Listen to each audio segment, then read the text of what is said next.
Indie games fill the gap between AAA releases and at times offer the perfect alternative to paying $70 for a major title. However, there are moments when the line between indie games and AAA games start to blur, and some just look so good or run so smoothly that the idea that they are indie goes over your head. Indie doesn't just mean that a game has pixel graphics or can only be found on itch.io, it just means that they are made by independent studios. So let's take a moment to look at these surprising titles that just happen to be indie games. From meme culture to just being downright cute, cats have a special place in the hearts of gamers everywhere. Stray lets you take control of a cat in a cyberpunk world who is looking for a way home. From toppling objects over to scratching your enemies, you'll need every cat skill to navigate through the world. The world of Stray is filled with neon lights and robotic denizens that inhabit the city. The game is also stunning to look at, with a quality of polish that often blurs the line between an indie game and a AAA title. Despite releasing as a PlayStation exclusive and having some very Pixar-like graphics, Kena Bridge of Spirits is actually an indie game.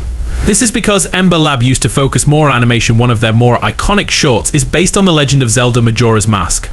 Kena Bridge of Spirits has similar gameplay to Pikmin, with the element of instructing little creatures known as the Rot to perform tasks for you, such as distracting enemies in a fight or moving objects across the world. It is often debated whether or not Baldur's Gate 3 is an indie game or not. Not only is the game based on a much bigger IP, but the graphics, release and price tag all make it seem like it must have come from a much larger studio. By definition, Larian is an indie studio that self-published the game. However, the scope of Baldur's Gate 3 falls into the AAA category. This is one game that blurs the line between two worlds, yet it checks all the boxes needed to be indie while throwing other criteria into question. Disco Elysium is one of the most influential games to come out in the 2010s. With well-written dialogue and unique gameplay that revolves around skill checks, Disco Elysium sets itself apart from many indie games. It also has an oil-painted aesthetic which makes it visually unique, and rolling the dice almost makes it feel like you're playing a tabletop game. These elements elevate the experience but also make it easy to be mistaken for a AAA game. In reality, it is one of the best crafted indie games of all time. With Firewatch's heartbreaking story and stylized setting within the woods, it's easy to get so caught up in the aesthetic that you forget you're playing an indie game.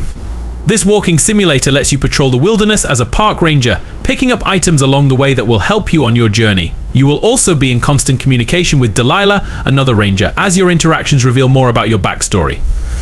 The forest also becomes more dangerous as time goes by as you witness a natural disaster start to unfold before your very eyes. Indie horror games love the old PlayStation aesthetic, so it's surprising when an indie game has 3D graphics and resembles a AAA game. The story follows a nun named Indica who has made a connection with the devil. While she struggles to fit in with her monastic setting, her world continuously gets darker as she encounters sinful characters and even begins to question her own faith. The presentation of this game and film-like qualities makes it easy to mistaken for a AAA game. The Outer Wilds is an emotionally impactful game which follows the last 22 minutes of a planet's existence. However, despite having 3D graphics and often being mistaken for the Outer Worlds due to the orange text, it is an indie game through and through. Travel through space and learn the secrets of your civilization before the sun explodes.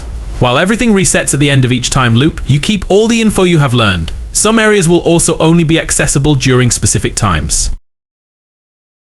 Hellblade: Senua's Sacrifice is a dark fantasy game that is actually more rooted in reality than it initially appears. It follows Senua as she fights supernatural beings in an effort to revive her dead lover. Graphically, the game is gorgeous to look at with a dark and gritty tone. Because of its visuals, Hellblade can be mistaken as non-indie. However, it just shows that the indie genre can encompass many unique styles. From swordplay to puzzles, Hellblade: Senua's Sacrifice tackles mental health topics in a time period where the concept is not fully understood. Cuphead has fluid 2D animation with a rubber hose style. Originally released as an Xbox exclusive, Cuphead delivered on its promise to take players back to a vintage era or animation. AAA titles aren't just defined by realistic graphics but also by the quality of their presentation. Running and gunning is only half of the fun of Cuphead.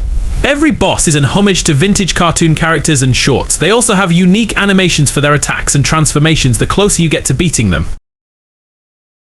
Subnautica has been around for so long that it is easy to forget that it was once an indie game still in early access. However, it is now one of the best games to feature underwater gameplay and capture both the horror and beauty of the deep. With each new update, Subnautica has added new areas to explore, new biomes, and new tools to build as you expand your base.